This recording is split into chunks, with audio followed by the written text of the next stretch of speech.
എല്ലാവർക്കും നമസ്കാരം. വളരെ ദുഃഖകരമായിട്ടുള്ളൊരു വാർത്തയാണ് നിങ്ങളുമായിട്ട് പങ്കുവയ്ക്കുന്നത്. ഇരിഞ്ഞാലക്കുട രൂപതയിലെ പിള്ളപ്പാറ ഇടവക വികാരി ഫാദർ ബിനേഷ് കോട്ടക്കലിന് മർദ്ദനമേറ്റിരിക്കുന്നൊരു വിവരമാണ് നിങ്ങളുമായിട്ട് പങ്കുവയ്ക്കുന്നത്.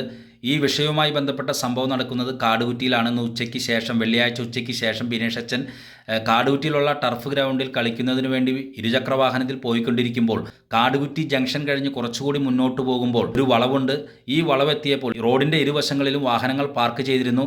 ഈ ഭാഗം എത്തിക്കഴിഞ്ഞപ്പോൾ എതിർദിശയിൽ നിന്നും വന്ന ചാത്തൻചാൽ സ്വദേശി മധു ഓടിച്ചിരുന്ന വാഹനം വന്ന് തട്ടുകയും തുടർന്ന് രണ്ടുപേരും റോഡിലേക്ക് വീഴുകയും അതിനുശേഷം പ്രകോപിതനായി എഴുന്നേറ്റ ചാത്തൻചാൽ സ്വദേശിയായിട്ടുള്ള മധു ബിനീഷച്ചൻ്റെ നേർക്ക് പ്രകോപിതനായി സംസാരിച്ചുകൊണ്ട് കടന്നു വരികയും അച്ഛനെ മർദ്ദിക്കുകയുമാണ് ഉണ്ടായത്. സംഭവത്തിന് ശേഷം ബിനീഷച്ചൻ ചാലക്കുടി ഗവൺമെൻറ് താലൂക്ക് ആശുപത്രിയിൽ ചികിത്സ തേടുകയും തുടർന്ന് പരാതിയുമായി കൊരട്ടി പോലീസിനെ സമീപിക്കുകയും കൊരട്ടി പോലീസ് സ്റ്റേഷനിലെത്തി പരാതി സമർപ്പിക്കുകയും ഈ പരാതിയെ തുടർന്ന് കൊരട്ടി പോലീസ് ഈ ചാത്തൻചാൽ സ്വദേശിയായിട്ടുള്ള അച്ഛനെ മർദ്ദിച്ച മധു എന്ന ആൾക്കെതിരെ കേസെടുത്തിരിക്കുന്ന വിവരമാണ് നിങ്ങളെ അറിയിക്കാനുള്ളത്. കേസ് എടുത്തിട്ടുള്ളത് crime number 721/2024 under section 126(2) 115(2) BNS വകുപ്പ് പ്രകാരമാണ് കേസ് രജിസ്റ്റർ ചെയ്തിട്ടുള്ളത്. മധു എന്നയാൾ മദ്യപിച്ചിട്ടുണ്ടായിരുന്നു എന്നാണ് അറിയാൻ സാധിച്ചത്.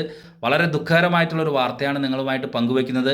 മദ്യപിച്ച് വാഹനമോടിക്കുമ്പോൾ ഉണ്ടാകുന്ന സംഭവങ്ങൾ നമ്മൾ ഒരുപാട് കേട്ടിട്ടുള്ളതാണ്. തീർച്ചയായിട്ടും ബിനേഷച്ചന് നേർക്കുണ്ടായിട്ടുള്ള ഈ അതിക്രമം അപലപനീയമാണ്.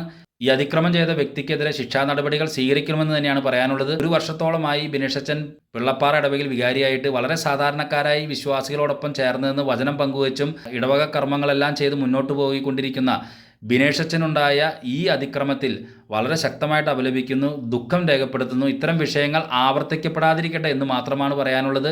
തീർച്ചയായിട്ടും മദ്യപിച്ച് വാഹനം ഓടിച്ച് ഇത്തരം വിഷയങ്ങൾ സൃഷ്ടിക്കുന്നവർക്കെതിരെ വളരെ ശക്തമായ രീതിയിൽ തന്നെ RTO ഉൾപ്പെടെയുള്ള സംവിധാനങ്ങൾ ഇടപെടൽ നടത്തണമെന്ന് കൂടിയാണ് അഭ്യർത്ഥന.